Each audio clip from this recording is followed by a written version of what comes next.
월드 파워입니다. 아수르. 집중하고 들으셔야 돼요. 이 아수르는 언제 등장하냐? 여러분 너무나도 잘 아시죠? 아브라함과 모세, 제가 쭉 띄었어요. 여호수아, 또 사무엘이 등장하고요. 사무엘이 기름 부어서요. 그때부터 사사시대는 이미 지났고요. 그래서 사무엘이 기름 부어가지고 사울 왕이 되고요. 다윗 왕이 되고요. 솔로몬 왕까지 되잖아요. 그리고 솔로몬이 잘못해요. 하나님 앞에 범죄합니다. 그래서 나라가 둘로 이스라엘이 나눠집니다. 그래서 원래는 하나님을 믿는 하나의 이스라엘이었는데 이 솔로몬 이후로부터 르호보암과 여로보암으로 북이스라엘과 남유다로 나눠지는 게 930년경이에요. 930년경.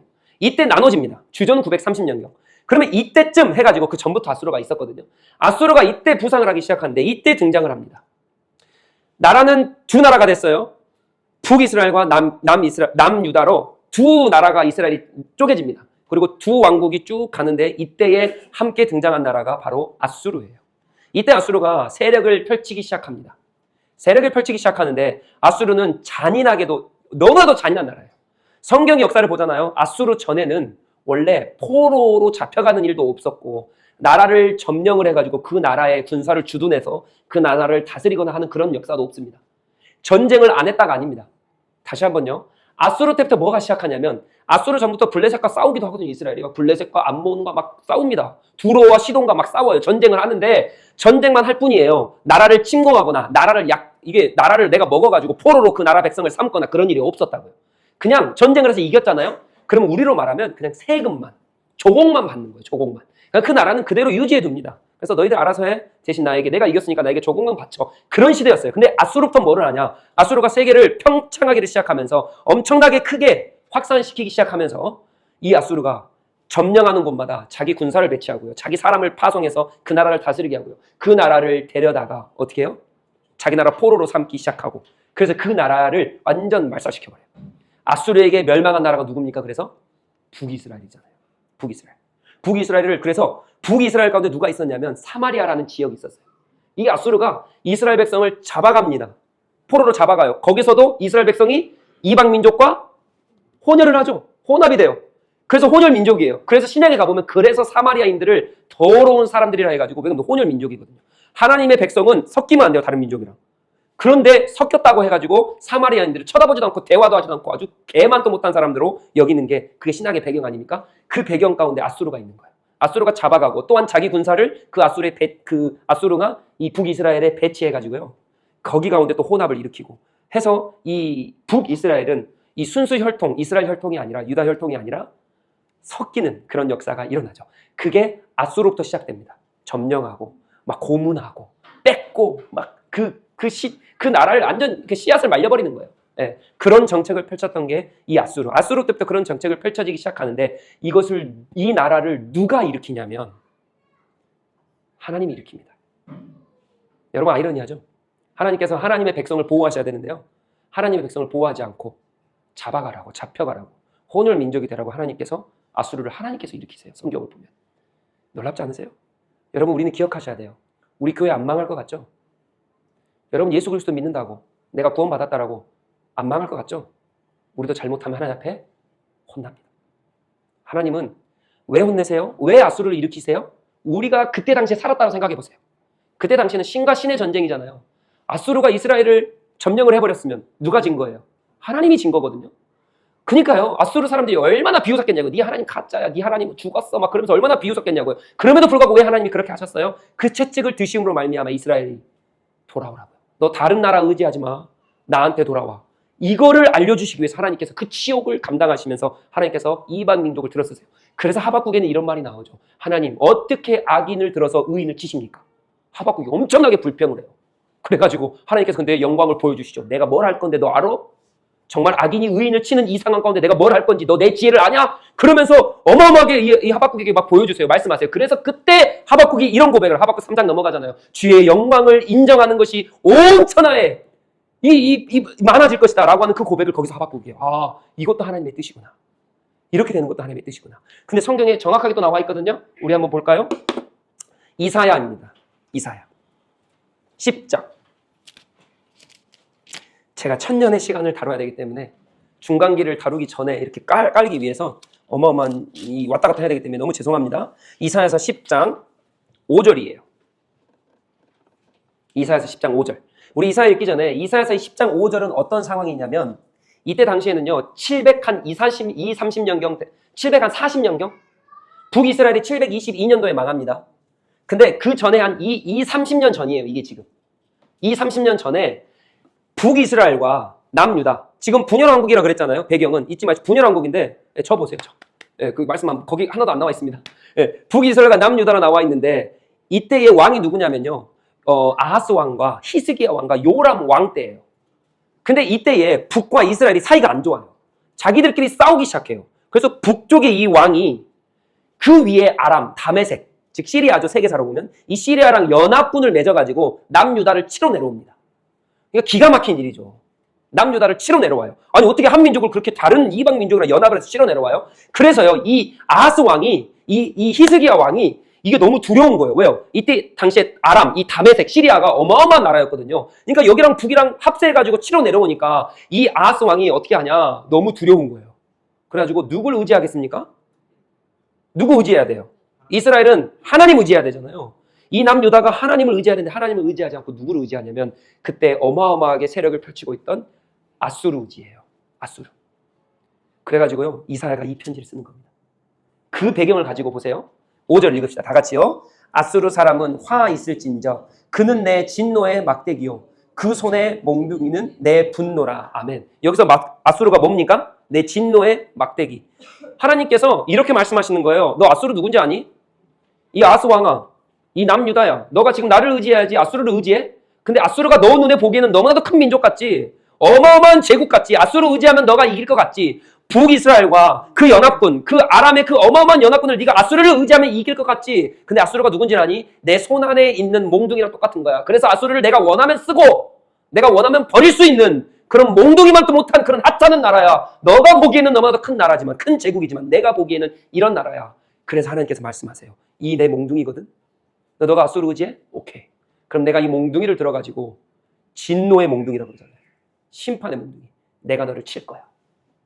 아수르를 들어서 쓰시는 분이 누굽니까? 하나님이에요. 왜요? 이스라엘이 하나님 의지하지 않고 아수르 의지해서요. 근데 이걸 가지고 하박국이 하나님 어떻게 악인인 아수르를 들어가지고 의인인 우리나라를 어떻게 이렇게 할 수 있습니까? 라고 하박국이 얘기하는 거예요. 그랬더니 하나님께서 아니 이건 내 뜻이야. 내 방법이야. 라고 하시면서 이거 몽둥이뿐이야.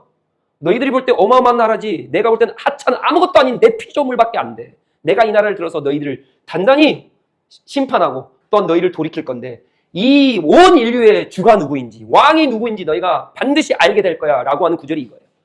그래서 하나님이 주인 되심을 여기서 선포하죠. 그리고 또한 다니엘로 가볼까요? 여러분 다니엘 제가 저기 적어놨습니다. 다니엘에 보세요. 다니엘의 환상이 나옵니다. 다니엘 2장, 7장에 보면요. 월드 파워가 누군지 나와요. 이제 앞으로 어떤 나라들이 등장할 것인지가 거기서 환상으로 나와요. 그래서 그 나라가 첫 번째가 아수르입니다. 두 번째가요. 바벨론이에요. 세 번째가 페르시아입니다. 그 다음에 헬라가 등장하고 그 다음에 로마가 등장한다고 이미 다니엘의 예언이 돼요. 그러니까 하나님께서 아수르를 일으키는 분이 누구냐고요. 이 세상의 모든 정치와 외교와 이 세상의 모든 나라들을 일으키는 분이 누구냐고요. 성경에는 하나님이라고 얘기를 해요. 그래서 하나님이 일으키세요. 근데 오늘 이 이사야에 읽어보니까 하나님께서 왜 아수르를 일으키십니까? 이스라엘이 하나님을 의지해야 되는데 아수르를 의지하니까 너희가 주가 누구인지 왕이 진정한 왕이 누구인지를 정확하게 알아라 하면서 아수르를 들어가지고 때려버립니다.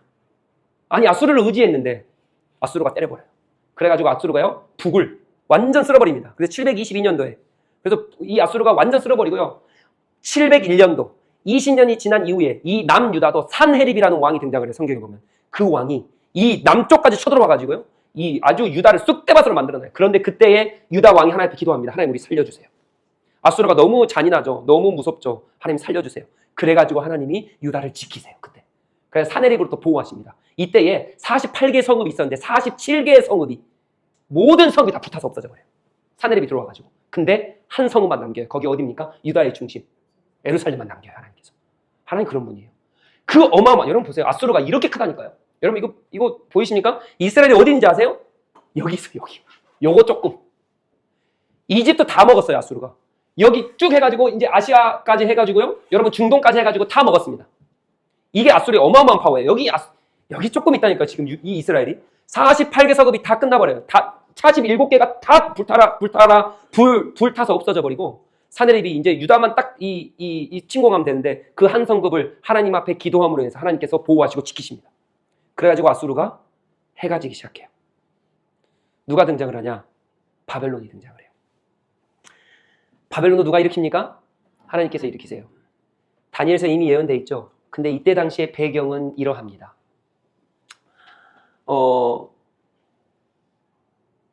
612년도에 이 바벨론을 보시면요. 이게 오늘 어렵다 그랬으니까 그냥 쭉 들을 거 따라 오십시오. 여기가 우르 지역입니다. 기억나세요? 창세기에 보면 아브라함이 하란으로 가서 예루살렘, 여기 이스라엘로 오죠. 그래서 여기에서 하나님께서 내가 젖가꿀이 흐른 땅 여기를 줄 거야 라고 하고 야곱이 애굽으로 가가지고 여기서 모세가 출애굽을 시키죠. 그래서 젖가꿀이 흐른 땅에 들어가요. 그래서 역사가 여기서 이루어집니다. 그러나 원래 창세기 출발은 여기죠. 여기 에덴 동산이 이쯤에 있었을 거라고 생각을 해요. 여기서 유프라테스 강, 티그리스 강이 다 여기에 있어요.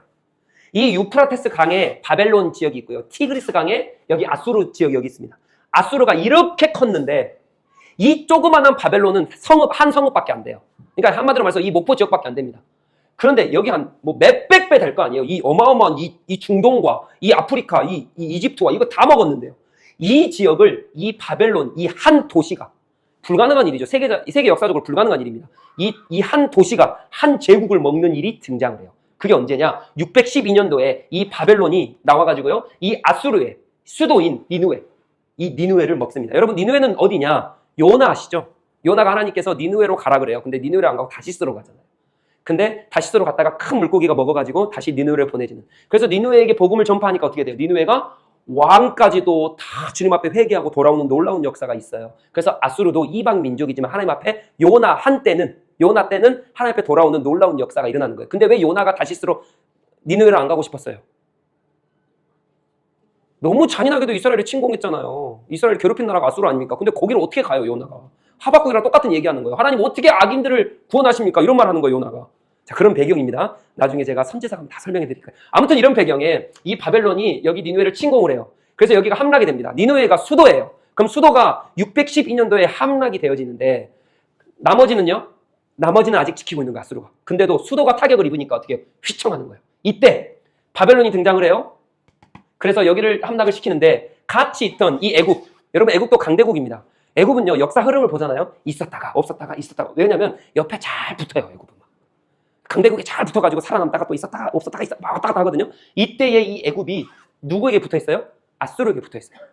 아수르에게 붙어 있으니까요. 이 두 나라가 연합군을 맺어가지고요. 이 바벨론이 니느웨를 쳐버리니까 612년도에 609년도에 이제 바벨론이 직접적으로 막 전쟁을 하면서 나갑니다. 그러니까 아수르랑 이 애굽이 위기감을 느끼고 우리 먹히겠다 안 되겠다. 그래가지고 바벨론을 없애버리기 위해서 이 아수르와 애굽의 연합군이 출전을 해요. 출전하면서 전쟁을 합니다. 609년에. 근데 전쟁을 하기 전에 609년에 어떤 일이 있냐? 애굽이 전쟁을 하려 출전을 하려면 왕의 대로가 이렇게 있는데 이 길로만 가야 되거든요. 누구를 만나냐면 에루살렘을 만날 수밖에 없어요. 이때 누가 있었냐? 요시야 왕입니다. 남유다의 요시야 왕. 북이스라엘은 이미 아수르 없어졌죠. 남유다는 아직 남아있는 거예요. 하나님이 살려두신 거예요. 이 남유다가 이 북상을 하고 있는 이 애국군을 만나가지고요. 저지를 합니다. 저지를 해요. 왜 그랬을까요? 모르겠어요. 그러나 왜 저지를 하는지 모르겠지만 근데 이미 200년쯤 전에 북이스라엘이 아수르로 당했던 아픈 기억이 있잖아요. 그러니까 아수르는 망해야 돼요? 안 망해야 돼요? 북이스라엘을 다 쓸어가 버렸고 47개 성읍을 다 불타서 없애버렸는데 이 아픈 마음이 있잖아요. 그러니까 아수르의 대적으로 일어난 이 바벨론 편에 설 수밖에 없었던 게 남유다죠. 그래서 애굽이 연합군을 꾸려가지고 올라가는데 아수르랑 만나기 전에 이 애굽이 이 남유다에 가로막혀가지고 못 가고 있는 거예요. 그래서 요시야가 거기서 전쟁을 합니다. 애굽을 못 가게 하려고. 왜? 연합군이 만나서 바벨론을 침공하면 안 되잖아요. 왜요? 나는 아수르가 싫은데. 바벨론이 일어나야겠는데. 그래가지고 요시야가요. 전쟁을 애굽이랑 해요. 근데 안타깝게도 거기서 져요. 요시야가. 그래서 요시야 왕이 죽습니다. 화살에 맞아 죽어요. 근데 요시야 왕은 거룩한 왕 중에 하나였거든요. 그래서 하나님께서 이기게 하실 거라는 믿음을 가지고 나갔을 것 같아요. 근데 집니다. 왜요? 하나님께서는 바벨론을 일으키셔야 하기 때문에. 이유가 있어요. 나중에 볼 거예요. 자, 봅시다. 그래서 유다가 지고, 그러나 성은 함락되지 않았어요. 아무튼 유다가 지고 요시야가 집니다. 애굽과 아수르가 만나가지고 609년에 바벨론과 전투를 하는데 이때 집니다. 그래가지고 609년에 바벨론이 이겨요. 그래서 아수르는 역사 속에서 사라집니다. 그리고 609년에 지고 605년에 이제 나머지 애굽, 이 애굽을 쓸어버려요. 그래서 애굽이 다시 바벨론으로 들어옵니다. 그래서 바벨론이 이 아수르가 먹었던 모든 지역을 이 바벨론이 먹기 시작해요. 그래서 이 지역이 아수르 제국이었는데 이제 이 바벨론 제국으로 바뀌기 시작하면서 이 예루살렘에 있는 유다가 누구 편에 섰다고요? 요시야가? 바벨론 편에 서서 싸웠다고요. 그러면은 침공을 하거나 할 필요가 없어요. 그런데 609년에 다 망하고 나서 605년에 애굽이 망하기 시작하면서 이때 함께 이 유다가 잠깐 머리가 활가락 해버렸던 것 같아요. 바벨론 편에 섰어야 되는데 애굽 편에 서가지고 같이 싸우네. 그래가지고 이 바벨론 왕이 열이 받은 거예요. 네가 내 편이었는데 갑자기 애굽 편에서? 그래가지고 605년에 애굽을 쓸면서 이 유다를 쓸어버려요. 그래서 여기 보시면 다니엘 1차 침공이 605년에 일어납니다. 그래서 이때 다니엘과 세 친구가 1차적으로 잡혀가요. 근데 계속 애굽을 의지하죠. 그래가지고 또 2차 침공 597년에 에스겔과 여호야긴 왕, 유대 왕이 두 눈이 뽑혀가지고 잡혀갑니다. 그리고 마지막 에레미야가 3차 침공 586년도에 잡혀가면서 이 유다 땅이 황폐해집니다. 모든 이스라엘 성전, 다윗의 성전이 다 불타서 없어지고 유다가 끝나버린 거예요. 땅이 황폐해져 버린 거예요. 아무도 남지 않았어요. 모든 성읍이 다 불타서 없어져 버리고 유다라는 역사 속에서 사라집니다. 그런데 이때 잡혀갔던 에레미야가 선지자죠. 예언을 합니다. 괜찮아. 70년 만에 돌아올 거야. 바벨론은 그럼 왜 등장하죠? 바벨론이 말씀드렸죠. 아수르 때부터 뭐 하냐면 이 잡아가고 또 이렇게 막 혼합을 시켜버리고 하죠. 근데 이거 하나님의 큰 그림이었어요. 잡아가가지고요. 이 어마어마한 아수르 제국에 이게 유대인들이 다 퍼져서 살기 시작합니다. 이거를 디아스포라라고 그래요. 디아스포라 그래서 유대 사람들이 이스라엘만 있는 게 아니라 이 중동, 이 이집트, 이 아시아 쪽 이쪽에 넘어와가지고 디아스포라로 다 퍼져서 살기 시작을 해요. 이게 왜 중요하냐? 조금 이따 볼 거예요. 아무튼 이 바벨론이 왜 등장을 하냐? 잡아가가지고 디아스포라로 퍼쳐야 되거든요. 이게 하나님의 뜻입니다. 제가 말씀은 안 찾으겠지만 하나님께서 이런 말씀을 하세요. 여러분 쌀이 이 쟁반 위에 있다 생각해 보십시오. 그럼 이 쌀을 주먹으로 팡 쳤어요. 그럼 쌀이 어떻게 되겠어요? 가만히 있겠습니까? 쌀이 퍼져요. 자, 그럼 우리는 어떻게 합니까? 이 다 흐트러진 쌀을 다시 모으겠죠. 하나님 그렇게 말씀 안 하세요. 거기 가서 또 때리세요. 여기 가서 또 때려요. 퍼지면 또 때리고 퍼지면 또 때리고 퍼지면 또 때리고. 이게 하나님의 뜻이었어요. 그래서 이스라엘 백성이 계속 퍼지는 거. 그래서 이 적각거리 흐르는 땅에만 있는 게 아니라 모든 열방에 퍼져가지고 유다 민족이 있어야지만이 그게 하나님의 뜻이었어요. 그것을 이루는 민족이 바벨론이었어요. 근데 그때 당시 유다 민족은 어떻겠어요? 내가 포로로 잡혀가? 하나님 왜 그러셔? 하나님 어디 계셔? 라고 생각을 했겠죠. 근데 하나님의 뜻은 무엇입니까? 예언한 대로 이미 다 디아스포라처럼 퍼져 있어야 됐어요. 왜냐하면 나중에 나와요. 중간기 때 보면 그 이유가 나옵니다. 그래서 넘어가 볼까요? 자, 그래서 바벨론이 일어난 이유는 디아스포라로 쭉 퍼져야 됐기 때문에. 그래서 이때부터 신바벨론 제국이 이 제국을 잡고 이 월드 파워, 최고의 권력을 잡고 출발합니다. 그런데 누가 등장을 합니까? 페르시아가 등장해요.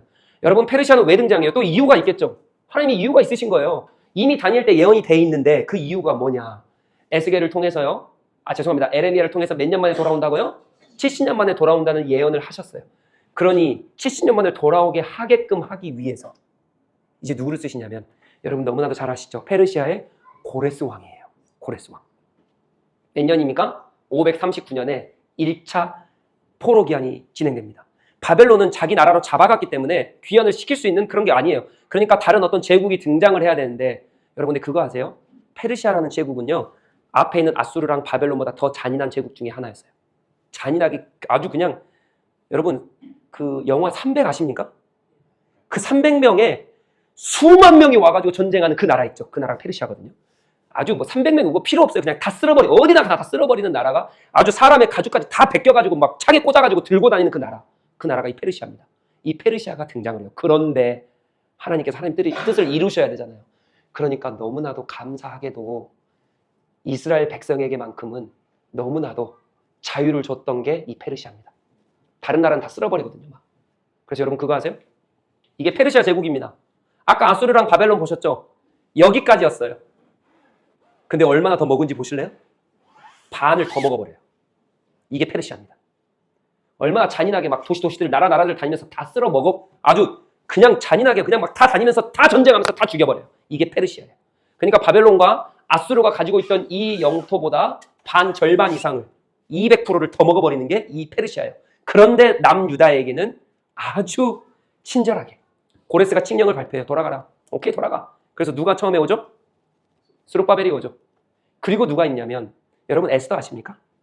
에스더가 어떤 왕 때 있었냐면요. 아하수에르 왕입니다. 이 아하수에르 왕이 이 페르시아의 300 그 영화의 그때 배경이 되는 왕이거든요. 그러니까 막 틈만 있으면 가서 전쟁하는 거예요. 그러니까요. 이 에스더는 누구예요? 왕비잖아요. 근데 에스더가 유다 사람이란 말이에요. 어디 와서 살고 있어요? 페르시아의 포로로 잡혀있는 사람이란 말이에요. 그러니까 이 잔인한 왕에게 나아가려면 함부로 나아갈 수 있어요? 없어요? 없는 거예요. 틈만 나면 바로 모가지입니다. 바로 모가지. 그러니까 에스더가 이런 고백을 하죠. 죽음은 죽으리라 내가 나갈 것입니다. 삼촌 모르드게 이런 말을 하잖아요. 그래서 돌아가서 이스라엘 백성 다 어떻게 해요? 다 기도하고 있으라고. 그래서 에스라가 그래서 죽음은 죽으리라 그 배경에 나온 거예요. 페르시아가 너무 잔인하거든요. 아하수에르 왕이라 하는 이 배경, 그 별명이 있었어요. 다 따라오십시다. 크세르크세스. 크세르크세스. 이 별명만 들어도 좀 별로죠. 크세르크세스. 이 별명이 너무 잔인한 왕이어서 이런 별명도 있었어요. 그래서 이 왕 때에 에스더가 이제 480년경 되거든요. 이때 483년경인가 될 거예요. 이때 왕비가 돼서 473년에 목숨 걸고 왕한테 나가가지고 이스라엘 백성. 페르시아에 지금 다 펼쳐져 있죠? 역사를 잘 기억하셔야 돼요. 지금 1차가 포로 귀환을 했습니다. 다 귀환한 건 아니에요. 아직 남아있어요. 이렇게 디아스포라로 남아있는 이유가 무엇이에요? 바벨론 때문에 있잖아요. 바벨론 때문에. 근데 페르시아가 등장을 해요. 왜요? 이 펼쳐져 있는 이스라엘 백성을 다시 포로 귀환을 해야 되기 때문에 페르시아가 등장을 하는 거예요. 근데 1차만 포로 귀환을 하고 아직 다 남아있어요. 이 유다 백성이 남아있는 거예요. 이 유다 백성을 죽이려고 페르시아의 장군 하만 장군이 나와가지고 죽이려 하는데 이걸 살린 게 누구라고요? 에스더라고요. 에스더가 페르시아의 이 디아스포라로 퍼져 있는 이 유대의 백성을 살린 게 이 에스더입니다. 그래서 하나님의 은혜로 살려둬요. 근데 왜 살려두냐고요? 그 이유가 있다고요. 바벨론을 통해서 퍼지게 하셨죠? 그 디아스포라로 퍼진 민족을 또 에스라를 통해서 살려두세요. 그 살려둔 이유가 있다고요. 그게 중간기 때 나와요. 좀 이따 봅시다. 자, 그래서 1차가 돌아오고요. 약 한 90년, 그러니까 1차가 돌아오고요. 2차가 돌아오고요. 3차, 느헤미야와, 이제 누굽니까? 느헤미야와, 누구죠? 느헤미야와 한 명 더 있는데, 스가랴였을까요? 아무튼, 느헤미야와 한 선지자가 같이 돌아오면서 이제 성벽을 쌓기 시작해요. 그래서 이 이스라엘, 여기 이 수룹바벨 성전이요. 약 90년 만에 지어집니다. 그러니까 보세요. 포로 기한을 70년 만에 포로로 잡혀가서 70년 만에 돌아와요. 돌아왔는데 몇 년 만에 성전을 다 지어요? 90년 만에. 그러니까 약 한 160년 정도. 한 150년 정도는 성전이 지어지기까지 유대, 이 이스라엘 땅이 황폐한 땅이었어요. 그런데 약 한 150년, 160년 만에 성전이 세워지면서 3차 포로 기한까지 다 끝냅니다. 근데 그 중에 그렇게 잔인했던 왕들이 다 도와줘요. 여러분, 느헤미야도요, 술 맡은 간원이었습니다. 근데 여러분, 느헤미야 읽어보면 걱정해요. 왕한테 나가가지고, 그때 왕은 누굽니까? 아소로의 왕을 지나서 아닥사스다 왕이었거든요. 그 왕도 잔인해요, 페르시아 왕들은. 근데 내가 말하면 어떻게 하지? 왕이 정말 들어줄까? 하고 걱정하면서 기도했는데, 왕이 물어보잖아요. 느헤미야야, 너 무슨 일이야? 왜 얼굴에 근심이 그렇게 가득해? 그러니까 그때 느헤미야가 묵도하고 바로 말을 하기 시작합니다. 사실은 지금 유다 땅에 이러이러한 일이 있습니다. 그랬더니 놀라운 일이 일어나요. 그래? 너 돌아가. 근데 돌아가서 성벽 지어. 근데 중요한 건 우리말로 할게요. 내가 돈, 사람 다 대줄게. 성벽과 성전을 짓는데 페르시아 돈과 페르시아 자원을 하나님께서 사용하게끔 하셨어요. 그렇게 잔인한 나라인데요. 하나님께서 포로 귀환을 시키시려고 그 나라를 유하게 하셨어요. 그래서 하나님의 뜻이면 그런 것도 가능해요.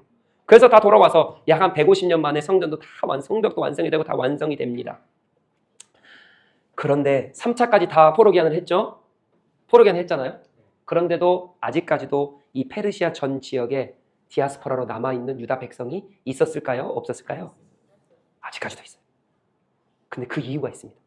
다시 한번 정리하고, 페르시아가 그래서 그때부터 이제 중간기가 시작돼요. 그러니까 중간기 시작되니 한번 정리할게요. 느헤미야가 돌아와 성벽을 짓고요. 느헤미야와 말라기 선지자가 마지막 선지자거든요. 그러니까 느헤미야가 끝난 다음에는 이제 중간기가 시작된다 보셔도 무방합니다. 느헤미야가 444년, 말라기가 430 몇 년이에요. 그러니까 10년 텀으로 이제 중간기가 시작이 돼요. 시작하기 전에 느헤미야까지 성벽을 완공시키신다고요. 어떤 나라를 통해서요? 페르시아를 나라를 통해서. 자, 그럼 정리합시다. 하나님께서 아수르를 들어서 쓰신 이유는 내 몽둥이야. 너가 나를 의지하지 않고 내가 이 온 만유의, 온 인류의 주인인데 내 주인을 너가 몰라? 왜 아수르를 의지해? 그래서 아수르를 들어서 쓰세요. 그러면서 막 하시거든요. 그리고 바벨론은 또 왜 쓰십니까? 이제 디아스포라로 흩으셔야 돼요. 그리고 바벨론이 와가지고요, 남유다를 가지고 가요. 다니엘과 에스겔과 에레미야를 끌고 갑니다. 그래서 퍼지기 시작하세요. 그게 이미 예언에 있다고요. 쌀로 쳐가지고 퍼지고 또 퍼지고 또 퍼지고 하나님 그렇게 하시겠다. 디아스포라로 퍼지게 하신다. 그래서 온 유다의 사람들이 바벨론에 퍼져서 살기 시작해요. 근데 페르시아가 등장합니다. 페르시아가 등장해서 왜 등장을 해요? 70년 이후에 하나님께서 포로기한을 시키시겠다라고 에레미야를 통해 예언하셨잖아요. 그러니까 1차, 2차, 3차 통해서 하나님께서 포로기한을 시키시는데 그때 당시에도 포로기한을 하지 않는 유다가 다 펼쳐서 살았다고요. 근데 보세요. 페르시아는요. 바벨론과 아수르보다 2배가 더 큰 나라가 됐잖아요. 그러니까 막 더 곳곳에 퍼져 있기 시작한 거예요. 이해가 되셨죠? 에스더를 통해서도 퍼져 있는 사람들이 잘 살 수 있도록 보호하셨죠. 그런데 이렇게 디아스포라로 퍼진 이유가 있다고요. 이제부터 그 이유를 설명드릴게요. 하나님께서 나라들을 사용하십니다. 그래서 그렇게 하십니다. 페르시아는 포로기한을 해야 되기 때문에 페르시아를 쓰십니다. 근데 페르시아를 다 쓰신 것 같아요. 그래서 다니엘의 예언대로 이제 누가 등장을 하냐면 여러분 너무나도 잘 아시는 알렉산더 대왕입니다. 헬라 제국이 이때 부상을 합니다. 이게 지도가 자꾸 바뀌어서 죄송합니다. 바벨론과 아수르는 여기까지였어요. 페르시아는 여기까지 다 점령을 합니다. 그래서 이제 더 가야 되는데 이제 그만 가자. 그래서 페르시아가 어떤 결정을 하냐면 이제 유럽 쪽으로 가자. 그래서 여기 이탈리아가 있고요. 로마가 있고요. 이제 유럽이 쭉 펼쳐지거든요. 근데 여기서 쭉 가는데 자꾸 누구한테 지냐면 이탈리아, 이 로마에 막혀가지고 못 가는 거예요. 이때 누가 등장을 하냐면 여기 마게도냐에서 이 헬라 지역이거든요. 그리스 지역이에요. 여기에서 알렉산더라는 사람이 336년도에 등장을 해요. 중간기죠. 중간기 때. 계속 페르시아는 가려는데 못 가요. 져요. 전쟁에서. 그래서 확장을 못 하는데 이때를 틈타가지고 누가 등장을 하냐. 알렉산더 대왕. 우리가 너무나 잘 아는 알렉산더 대왕이 등장을 해가지고요. 이 페르시아를 치기 시작하는데 마게도니아에서 등장해서 페르시아 이쪽을 쭉 먹어요. 1, 2년 만에 먹습니다. 그래서 336년도에 등장을 해서요. 335년도 1년 만에 이곳을 먹기 시작하고요. 331년도부터 약 10여 년 동안 전쟁을 하기 시작하면서 이거를 다 먹어버려요. 알렉산더가. 페르시아 제국을 다 먹어버립니다. 그래서 알렉산더가 20세의 왕이 되거든요. 왕이 되자마자 전쟁을 해요. 그래가지고 페르시아를 12년간 괴롭히고 다 먹어버려요. 그래서 페르시아가 그때부터 역사에서 없어집니다. 자, 그러면 하나님께서 왜 우리가 세계사를 볼 때 알렉산더 대왕은 이런 왕이었구나 우리 다 알잖아요. 근데 이게 하나님의 뜻을 이루기 위함이라니까요. 여러분 알렉산더 대왕이 20살 때 즉위를 해가지고 12년 동안 페르시아를 다 먹고 있는데 이 페르시아의 그 전쟁을 막 하고 있는 거예요. 하고 있는데 32세 때, 즉 12년이 지난 어느 시점에 갑자기 학자들도 몰라요. 역사가들도 몰라요. 갑자기 죽어버려요. 알렉산더가. 근데 그 누구도 죽을 걸 예상을 아무도 못했어요. 그래가지고 이 32세면 젊잖아요. 저보다 지금 동생이거든요. 32세면. 그 왕이 이 나라를 제국을 다 먹은 거예요. 그러니까 이 제국을 누군가한테 물려주려고 아직은 생각은 안 하죠. 왜? 32살인데 아직 한참 남았는데 근데 갑자기 죽어버렸다니까요. 그러니까 왕이 계승할 사람을 준비를 안 시켜놓은 거예요. 그래서 그 밑에 부하들이 등장을 합니다. 그 밑에 4명의 장군이 있거든요. 이 4명의 장군이 이 어마어마한 나라를 갈라먹기 시작을 해요. 그래서 그 왕 중에 2명의 왕을 제가 여기 4명의 왕들이 있는데 2명의 왕들 보셔야 돼요. 프톨레미우스랑 셀루쿠스입니다. 프톨레미우스는 여기가 지금 이스라엘이거든요. 여기 조그만 거. 프톨레미우스는 여기 이집트 여기를 먹어요. 남유다까지. 그리고요. 셀루쿠스는 이쪽을 먹습니다. 그러니까요. 이 이스라엘은 어디에 끼어 있냐면 프톨레미우스랑 셀루쿠스의 중간에 딱 끼어 있는 거예요. 그래서 여기에 영향을 계속 받습니다. 그런데 이때 배경은 셀루쿠스의 배경이에요. 셀루쿠스가 어디 있다고요? 여기 있습니다. 여기 이집트. 옛 이집트 여기를 먹었어요. 여기 있는데 이 셀루쿠스는 어떤 욕심이 있냐면 알렉산더 대마왕은 기억하셔야 돼요. 이 마게도냐 헬라 지역이죠. 헬라는요. 이때 당시에 누가 누가 태어났냐면 플라톤, 아리스토텔레스 막 이런 사람들 있잖아요. 이런 사람들이 다 태어나가지고 철학을 가르칠 때였어요. 알렉산더 대마왕의 스승은 누구냐면 아리스토텔레스입니다. 그러니까 철학으로 꽉 차 있겠죠. 지성으로 꽉 차 있는 거예요. 그러니까 그 밑에 있는 장군들도 이 지성을 너무 좋아해요. 근데 그 지성을 좋아하는 장군 중에 최고의 장군이 누구냐면 바로 이 프톨레미우스 이 왕도 여기입니다. 여기. 그래서 이 왕이 꿈을 꾸는 거예요. 우리 지성. 내가 맡은 이 지역, 이 나라는 좀 이 지식으로 가득 찼으면 좋겠다라고 하면서 여러분이 세계사를 보면 잘 아시겠지만 알렉산드리아에 어마어마한 도서관을 세웁니다. 알렉산드리아가 어디 있냐면 이집트 땅의 맨 위에 여기 알렉산드리아가 있어요. 근데 알렉산드리아 그러니까 어디 저기 유럽 같잖아요. 근데 그게 아니라 여기 애국 땅이에요. 여기 아프리카 땅. 여기에 맨 위에 알렉산드리아를 여기다가 도서관을 지어놓고 이때 당시에 모든 그 지식과 모든 책을 다 헬라어로 번역하기 시작을 해요. 왜요? 헬라 민족이니까요. 헬라가 지금 제일 최고로 다스리고 있잖아요. 그러니까 이 권력뿐만 아니라 언어를 다 내가 이제 번역을 해야겠다 하고 다 번역을 하기 시작합니다. 그런데 번역되지 않는 한 권이 있어요. 뭔지 아십니까? 성경. 이때 당시에 성경은 신약이 있었어요? 아직 신약 되기 전이에요. 중간사라니까요. 구약만 있었죠. 히브리어로 된 성경이 있습니다. 욕심이 있는 거예요. 이것도 내가 번역을 해야겠는데 하고 하면서 번역을 시작하는데 어떻게 하냐면 자기가 다스리고 있는 유다 땅에서 이 랍비들을 72명을 데려옵니다. 76명을. 그래가지고요. 약 100년이나 넘는 시간 동안 이 구약 성경을 헬라어로 번역을 시작을 해요. 그래서 어떤 성경이 탄생한지 아십니까? 여러분 100년이에요. 100년. 100년 동안 이 번역을 시작한다니까요. 그럼 이게 보통 열정이어야겠어요. 그러니까 내가 어떻게든 알렉산드리아 이 도서관을 세계 최고의 도서관으로 만들리라 막 하면서 막 번역을 하기 시작한 거예요. 100년 넘게요. 그래서 번역된 게 72년입니다. 근데 여러분 신약을 가잖아요. 이 72년으로 성경이 쓰여졌어요. 이것을 예수 그리스도가 많이 인용을 해요. 예수님이. 사도 바울도 많이 인용을 합니다. 그래서 72년이 이 또 신약의 또 배경이 됩니다. 아무튼 여기서 이제 번역을 하기 시작해요. 그러면 봅시다. 왜 번역을 하냐? 이때 당시에는 이 프톨레미우스 이 왕이 자기의 그 어떤 욕심과 욕망을 쫓아서 하기 시작했죠. 그런데 하나님 입장은요? 하나님 입장은 왜 이걸 했었을까요? 왜 알렉산더 대왕이 왜 등장을 했어야 됐을까요? 그가 등장을 해서 헬라어라는 언어를 만들고 모든 체계를 만들어서 그 밑에 장군들이 이제 헬라어로 번역을 하기 시작하면서 왜 이런 일들이 있냐? 여러분 기억하셔야 돼요. 여러분 우리 쌀을 흩은 것처럼 지금 유다인들이 다 흩어져 있죠? 이 전 지역, 여러분 보세요. 이 우리로 말하는 아프리카, 애굽 지역과 유럽과 이 중동과 아시아 쪽으로 다 퍼쳐 있는 게 지금 이 유다 민족이란 말이죠. 이 유다 민족은 어떤 성경을 읽어요? 히브리어 성경을 읽겠죠. 구약이니까. 히브리어 성경을 읽는데 이게 알렉산더 대왕이 점령을 하고 난 다음에 100년, 200년이 흐릅니다. 그러면 유다 민족이 이 나라 땅에서 살면서 히브리어를 계속 사용을 할까요? 아니면 헬라어로 바뀔까요? 헬라어로 바뀌죠. 여러분 100년, 200년이 흐르면 거의 한 4대, 5대가 흐릅니다.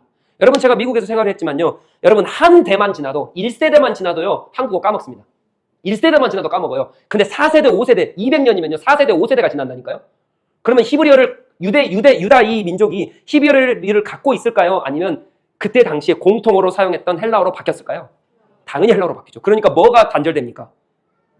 말씀이 단절되기 시작해요. 그러니까 유대 민족이 헬라어를 쓰기 시작하죠. 내 자녀가 헬라어를 써요. 내 증손자도 헬라어를 써요. 그러니까 성경을 못 읽어요.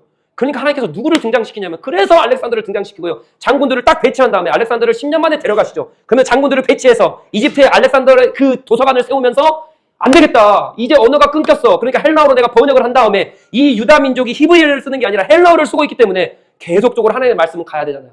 그러니까요. 번역을 시작하면서 번역된 그 책을 누가 읽기 시작하는 거예요. 디아스포라로 다 퍼져 있던 이 유다 민족, 헬라어를 쓰는 유다 민족이 이거를 읽기 시작합니다. 그래서 말씀을 다시 배우기 시작하고 이 유다 민족이 살아야 말씀을 또 가르칠 거 아니에요.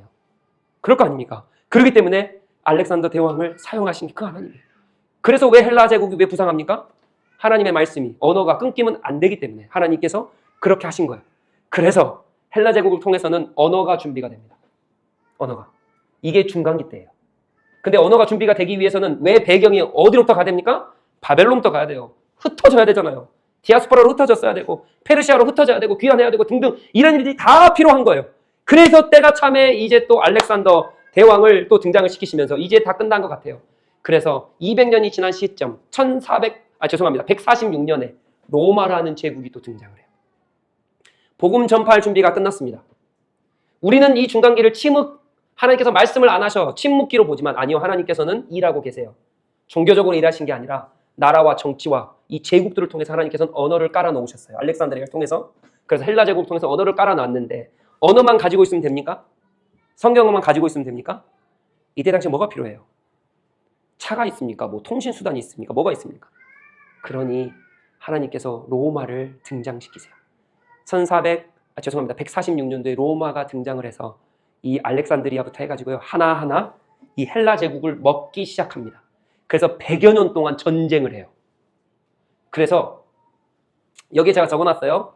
146년도에 로마가 등장을 해서 이 헬라 제국의 그리스 본토를 먹기 시작하면서 100년 동안 전쟁을 해가지고 주전 30년경에 이제 이 헬라 제국은 사라지고 누가 정권을 잡습니까? 누가 힘을 잡아요? 로마 제국이 힘을 잡기 시작해요. 그래서 로마가 등장을 해요. 로마가 그때부터 뭐 하냐? 여러분 왕 이름 들어보셨습니까? 아우구스투스 보면 신약에 나와요. 아우구스투스 왕이 등장을 해서 주전 27년경 아직 예수님 탄생하지 않으셨어요.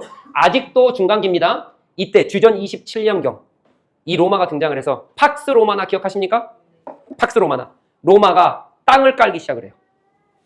그래서 누구라도 다 안전하게 길을 갈 수 있도록. 그리고요, 로마가 지배하고 점령한 그 땅에는 법 체계와 질서가 하나여야겠죠. 그러니까 내가 도시를 이동해서 움직이는데 법이 달라. 근데 로마가 다스리는데 다 법이 달라. 이러면 안 되잖아요. 그러니까 어떻게 하냐면 법을 하나로 다 만들어요. 질서도 하나로 만들고요. 정치, 경제 다 하나로 만들어요. 돈도 하나로 싹 만들어버립니다. 다.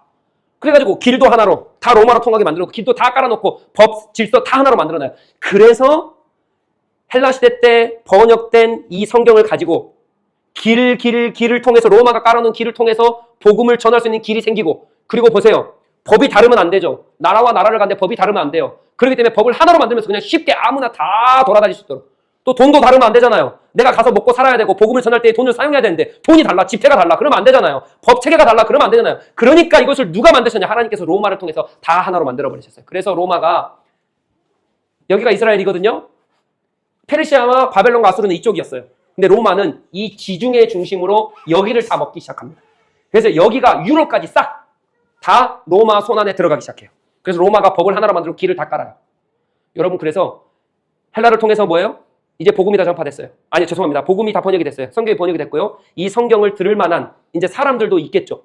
그 사람들도 있을 거예요. 왜냐하면 디아스포라로 다 퍼져 있는데 헬라 시대 때 이미 성경이 다 보급이 돼요. 그러니까 복음을 이미 다 들었어요. 그래서 여러분 그거 아세요? 사도 바울이 복음을 전하러 가요. 가는데 갑자기 경건한 이방인이 있다 그래요. 복음을 아는 이방인이 있대요. 뭐를 알아요? 예수 그리스도 모르는데 이미 72년으로 번역된 그 성경은 아는 거예요. 그러니까 구약이 딱 들어와 있는 이방인들과 구약이 딱 들어와 있는 유대인들에게 사도 바울은 가가지고 뭐만 전하면 돼요? 예수님만 전하면 되는 거예요. 왜요? 예수님이 어디 나와 있어요? 구약에 나와 있잖아요. 근데 구약을 헬라를 통해서 다 들었어요. 이미 다 알아요. 누구도 알아요. 유대 사람도 알고 이방 민족도 다 알아요. 페르시아가 다 그렇게 펼쳐놨기 때문에. 그렇기 때문에 하나님께서 그렇게 디아스포라를 만든 이유가 있다니까요. 사도 바울이 가서 복음만 전하면 되는 거예요. 예수 그리스도 오셨어. 너희가 아는 그 헬라 그 72년 그 구약 그거 있잖아. 그 예언된 그 예수가 지금 내가 말하는 이 예수야. 라고 사도 바울이 전하면서 다니는 그 역사가 몇백 년 동안 이미 아수르, 바벨론, 페르시아, 헬라를 통해서 이미 다 쌓여 있는 거예요. 그것을 와가지고 이제 중간기 때에 헬라를 통해서 번역을 하고 바울이 복음을 전하러 가기 위해서는 길을 누가 닦아요? 로마가 닦잖아요. 그래서 팍스 로마나예요. 그래서 바울이 3차 전도여행 다 하잖아요. 그 길이 어떤 길인지 아십니까? 로마가 닦아놓은 길이에요. 사도 바울은 그 길로만 다닙니다. 보세요. 이거 사도 바울이 1차, 2차, 3차 전도여행이거든요. 이거 다 로마가 닦아놓은 길로만 다녀요. 여러분, 하나님께서 아무것도 안 하셨다고요? 하나님께서 아무것도 안 하셨어요. 침묵기였다고요? 여러분, 그러지 않습니다. 하나님께서는 나라를 세우시고 나라의 흥망성쇠를 정하시면서 하나님의 나라를 이루시기 위해서 정치와 경제와 돈과 사람과 정권과 권력을 다 하나님의 손 안에, 무대 안에 딱 세우셔가지고 하나님께서 이미 2000년 동안 하나님께서 계획을 다 하신 다음에 하나님의 뜻대로, 하나님의 방법대로 하나님께서 이루어가신 분이 하나님이에요. 하나님이 조용하시다고요? 하나님이 일을 안 하신다고요? 여러분, 그러지 않습니다. 우리 삶 가운데도 마찬가지입니다. 하나님이 일을 안 하신다고요? 아직 때가 차지 않은 거예요. 오늘 갈라디아서 4장 4절의 말씀, 때가 차매. 때가 차야 돼요. 그래서 언어도 준비됐고 길도 준비, 법도 준비, 모든 것이 다 준비된 다음에 때가 차매 예수 그리스도가 주전 4년경에 오세요. 하나님의 뜻과 하나님의 방법대로. 근데 이때 당시에 유대인들은 모르는 거죠. 왜요? 선지자들이 안 나타나거든요. 말씀이 기록이 안 되거든요. 그러니까 침묵기라 그래요. 그 400년 동안 하나님께서 일을 안 하셨다 그래요. 아니요. 이 월드 파워들을 통해서 하나님께서 다 일하고 계셨어요. 때가 찰 때까지. 하나님의 나라가 이루어질 때까지. 사랑하는 성도 여러분, 오늘 우리가 이걸 보면서 기억하셔야 될 게 있습니다. 우리 삶 가운데도 주인이 누구십니까? 우리 나라의 주인도 누구십니까? 우리 정치의 주인도 누구십니까? 이 외교회, 왜 이 나라, 지금 이 전 세계 월드 파워 누굽니까? 미국이잖아요. 왜 그러셨겠어요? 하나님의 뜻이 있다니까. 우리는 몰라요. 이때 당시에 사람들이 알았겠냐고요? 몰라요. 그러나 지나보면 아는 거예요. 왜 하나님께서 그렇게 하셨는지. 왜 우리 땅을 지금 작년부터 올해까지 왜 이렇게 힘들게 하셨는지. 왜 그러한 군사적인 일과 왜 정치적인 일들이 있어가지고 왜 이렇게 힘들게 하셨는지 몰라요. 우리 가정에 왜 돈이 안 벌리고 왜 내 직장이 실패하며 왜 나는 앞일이 깜깜하고 왜 내 미래가 보장되지 않는지 몰라요. 그러나 주권자 되신 그 하나님은 하나님의 일을 하고 계시는 거예요.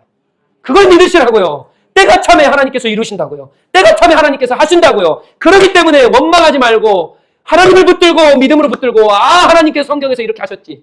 때가 참에 하나님께 예수 그리스도 보내셨지. 모든 사람이 침묵기라고 여겼을지 모르지만 하나님은 일하고 계셨지 라고 하는 그 믿음을 가지고 우리가 오늘 또 한 발자국 한 발자국 나가는 겁니다.